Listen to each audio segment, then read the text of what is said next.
Convey Investments, gestión de la compra de apartamentos y casas en Miami y en toda Florida. En Convey nos encargamos de todos los trámites para que usted no tenga que preocuparse de nada. Es una inversión sólida, con seguridad jurídica y que ofrece un elevado rendimiento. También podemos gestionar el alquiler de su vivienda en Florida y asesorarle sobre los trámites migratorios. Para más información, entre en www.casaenmiami.es.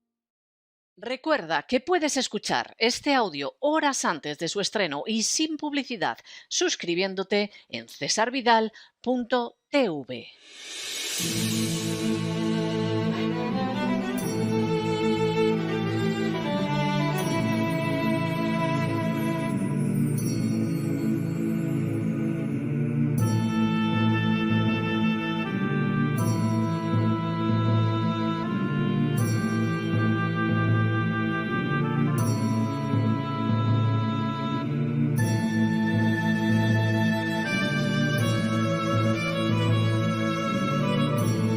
La Voz con César Vidal, desde el exilio.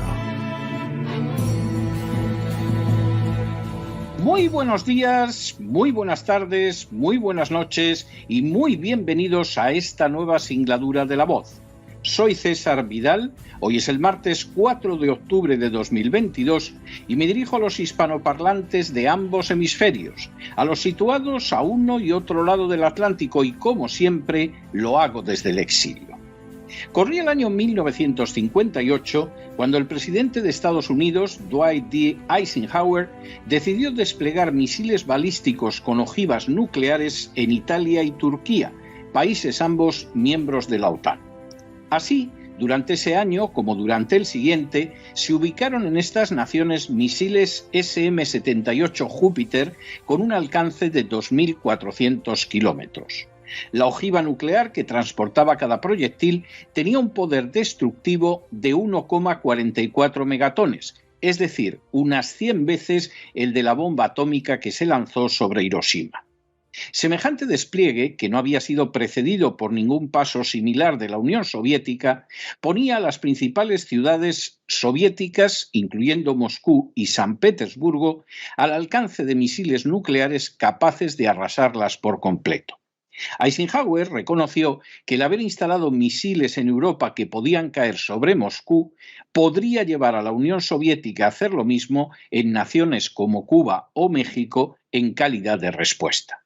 Sin embargo, la respuesta tardó en producirse y también vino unida a pasos previos dados por Estados Unidos. En abril de 1961 fracasó el intento de invasión de Cuba en Bahía de Cochinos y en octubre del mismo año también acabó en fracaso la Operación Mangosta, una operación de falsa bandera que consistiría en volar una nave norteamericana cerca de la base naval de Guantánamo para culpar de ello a Cuba y así poder justificar una invasión de la isla. Los servicios de inteligencia soviéticos detectaron los planes para la Operación Mangosta y advirtieron de los mismos a La Habana, circunstancia que aprovechó el premier soviético Nikita Khrushchev para proponer a Cuba la instalación en su territorio del misil balístico de alcance medio R-12. Fidel Castro intentó aprovechar la situación para firmar un acuerdo que garantizara la imposibilidad de un ataque contra Cuba, pero los planes de Khrushchev eran muy diferentes. No solo se negó a firmar ese acuerdo con Castro, sino que además insistió en que la existencia de los misiles tenía que ser secreta hasta que se produjera su despliegue. La tesis de Khrushchev era que finalmente, ante esa amenaza cercana a su territorio, Estados Unidos acabaría retirando los misiles ubicados en Turquía y que podían arrasar las capitales soviéticas. A mediados del año 1962, los vuelos del avión espía americano U-2 descubrieron la instalación de misiles soviéticos en Cuba. El 22 de octubre, el presidente Kennedy decretó un cerco naval en torno a la isla y, en paralelo, movilizó a la Organización de Estados Americanos para que impusiera sanciones al régimen de Cuba. La perspectiva de una guerra nuclear entre ambas potencias se convirtió en una seria realidad mientras Estados Unidos decretaba la condición de defensa DEFCON de nivel 2, una situación que solo se ha dado 2 veces en la historia. A ambos lados existían partidarios de precipitar una guerra nuclear. En el Alto Estado Mayor de Estados Unidos, distintos generales insistieron al presidente Kennedy para que lanzara un ataque nuclear que borrara del mapa literalmente la isla de Cuba, a la vez que aniquilaba buena parte de la Unión Soviética. En el otro lado, los dirigentes soviéticos no pensaron nunca en un ataque nuclear, pero tanto Fidel Castro como Che Guevara insistieron en que era el momento adecuado para atacar con bombas atómicas a los Estados Unidos. Finalmente, la solución de la crisis fue diplomática, aunque sus términos se ocultaron durante décadas.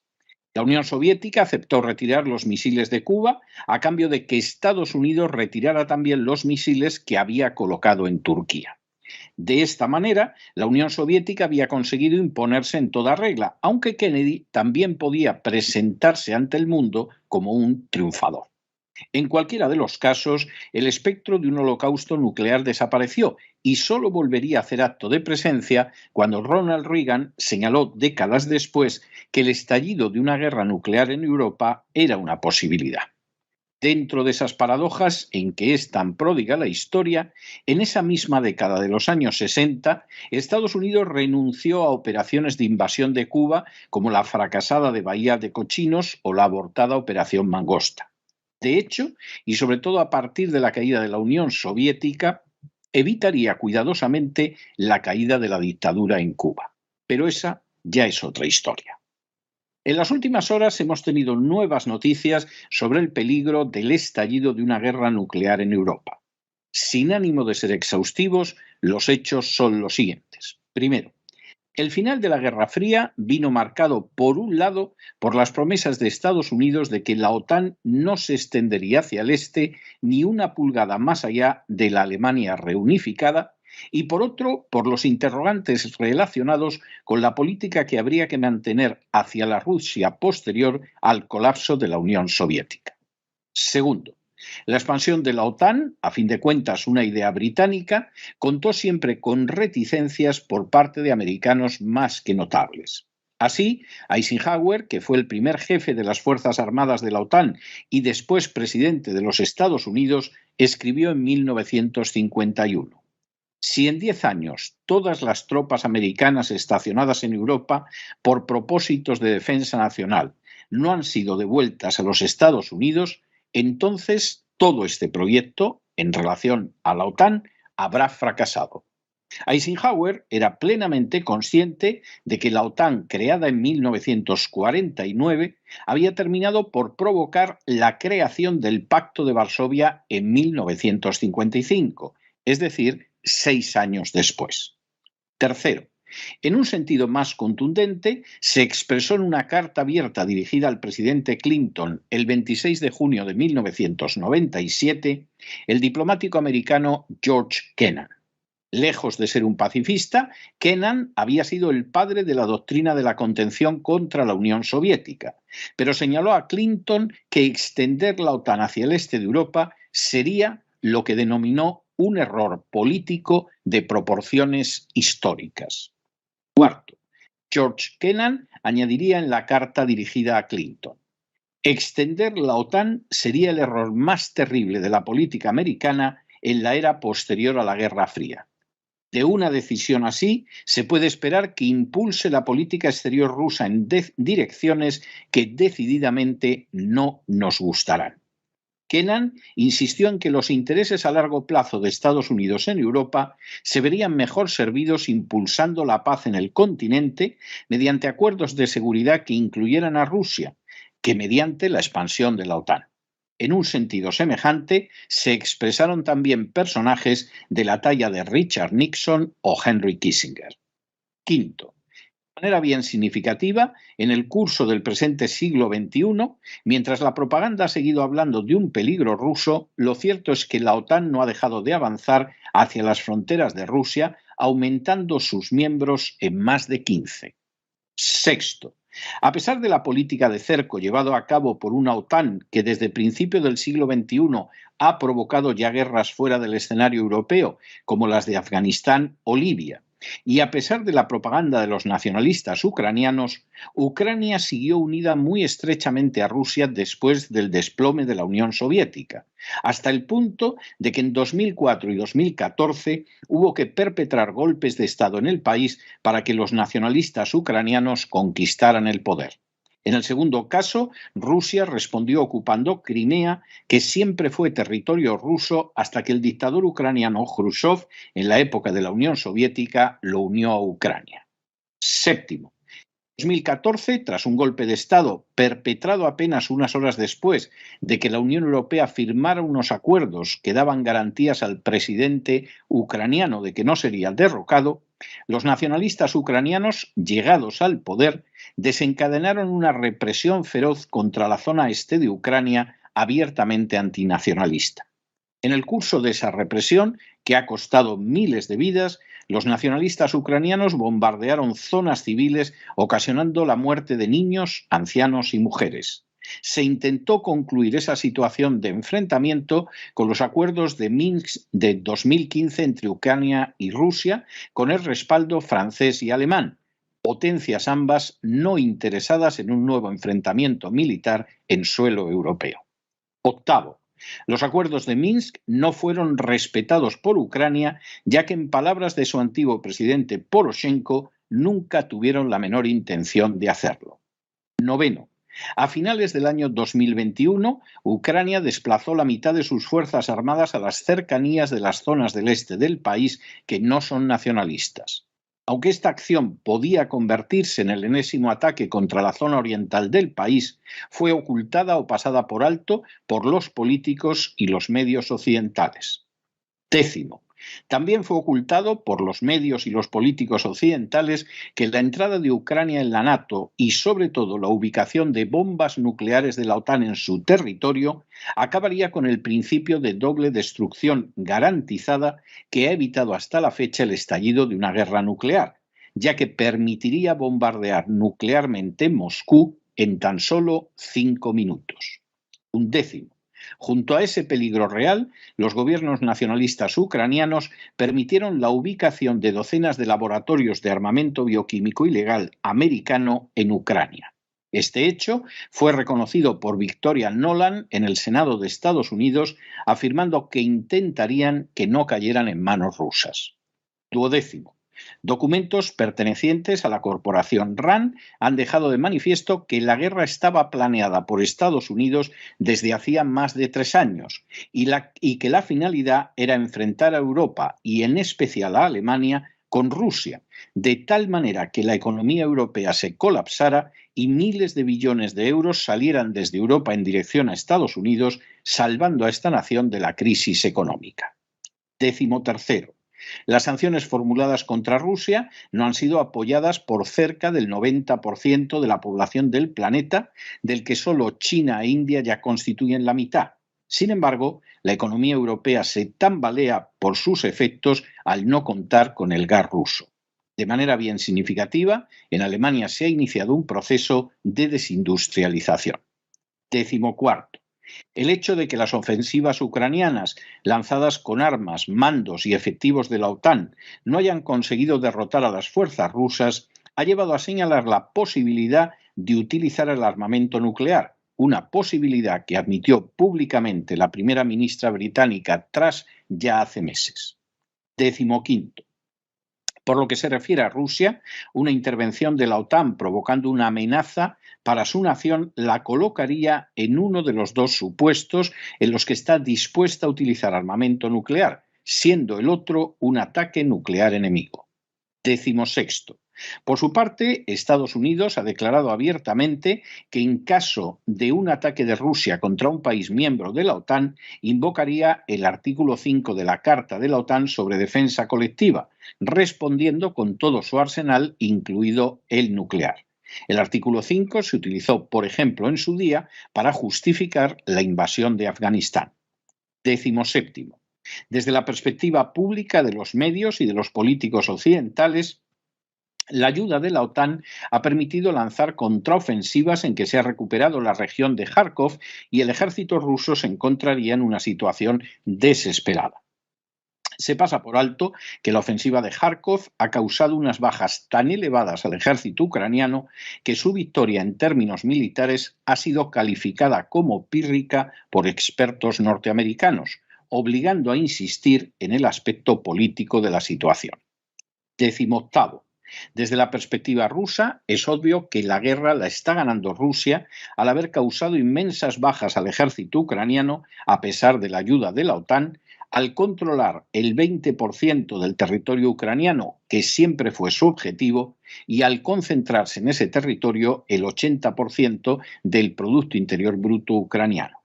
Por añadidura, Rusia ha aumentado sus exportaciones, el rublo se ha revalorizado y además, dada la respuesta americana, ha logrado provocar una corriente de simpatía hacia su enfrentamiento con la OTAN que se acerca al 90% del planeta. 19. La propaganda de la OTAN insiste en que Rusia no podrá imponerse en el curso del conflicto y que esa situación la llevará a tener que recurrir a armas nucleares. La realidad es que ese supuesto no entra dentro de los usos de armas nucleares contemplados por Rusia en el documento de 2020 sobre actuaciones nucleares. 20.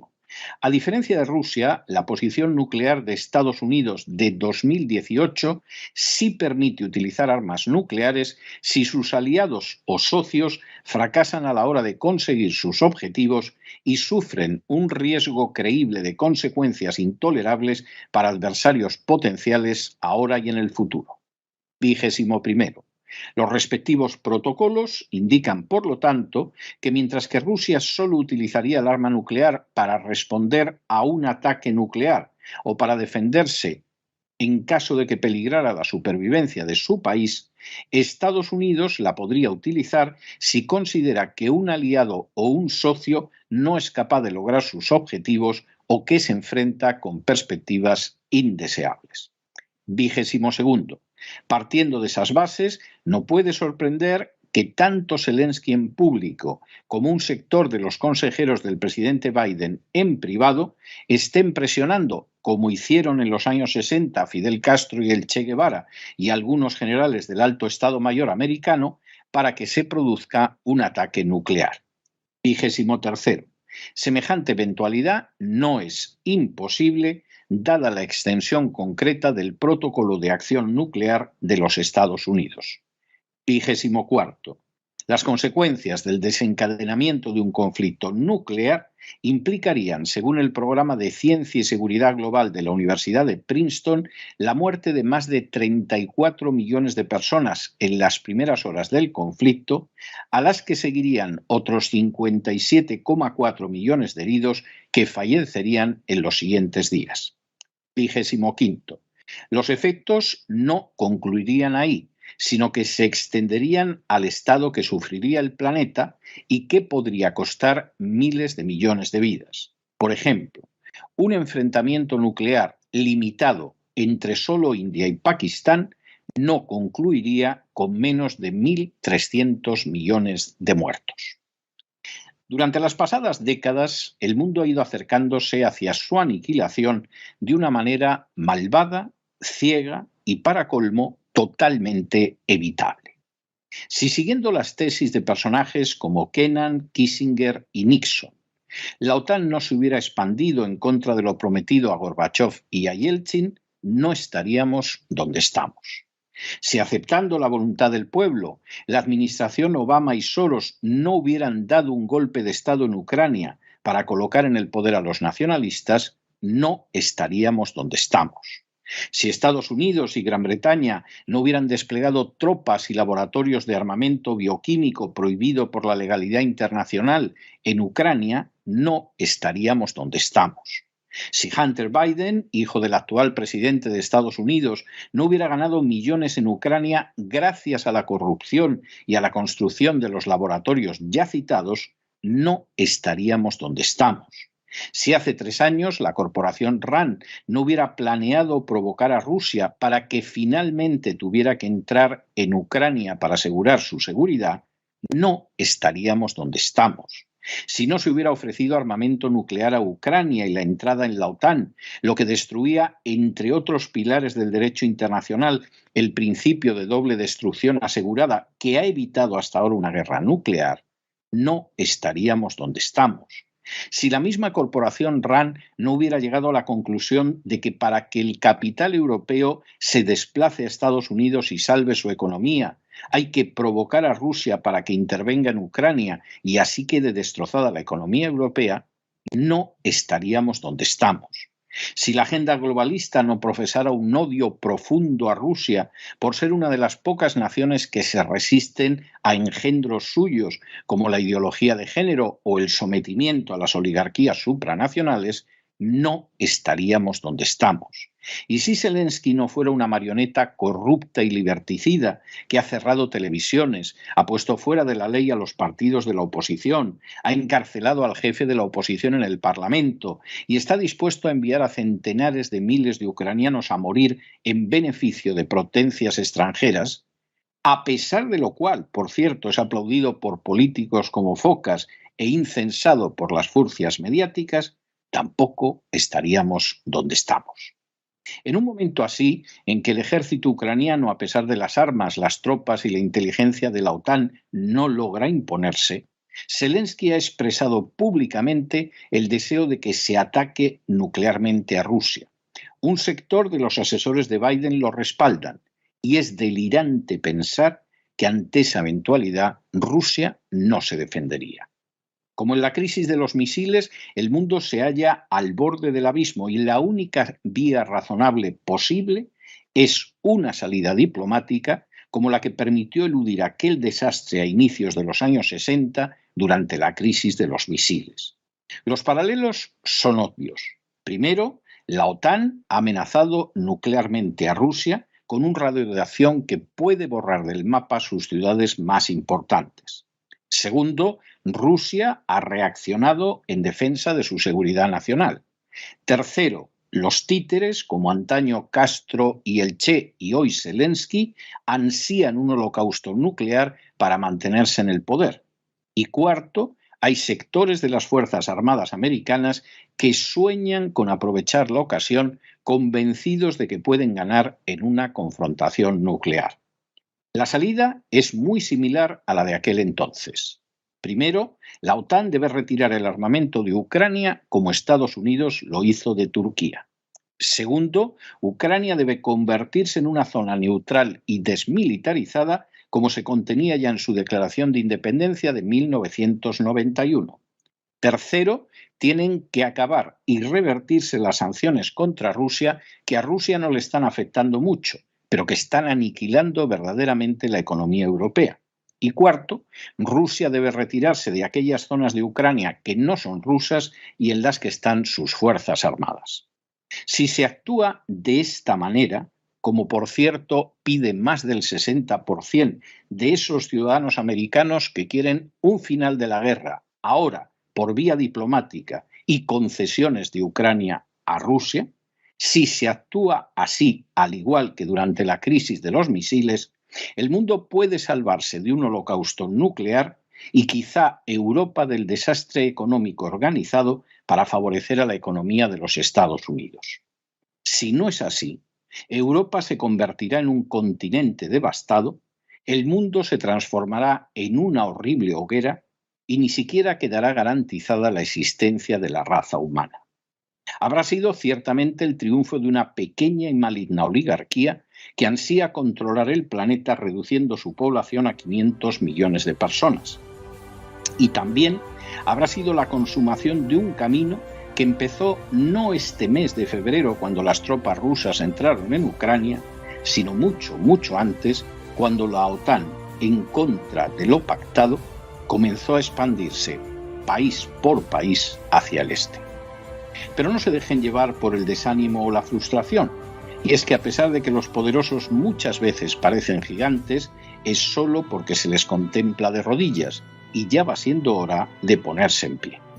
Mientras tanto, en el tiempo que han necesitado ustedes para escuchar este editorial, la deuda pública española ha aumentado en cerca de 7 millones de euros, que no van a proteger el flanco sur de España.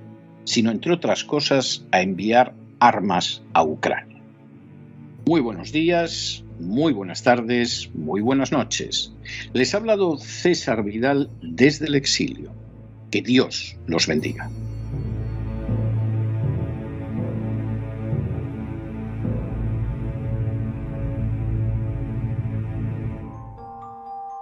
Esta sección está patrocinada por crowdfunding con el siguiente mensaje. Nuestro Señor Jesucristo, el único Dios verdadero, es misericordioso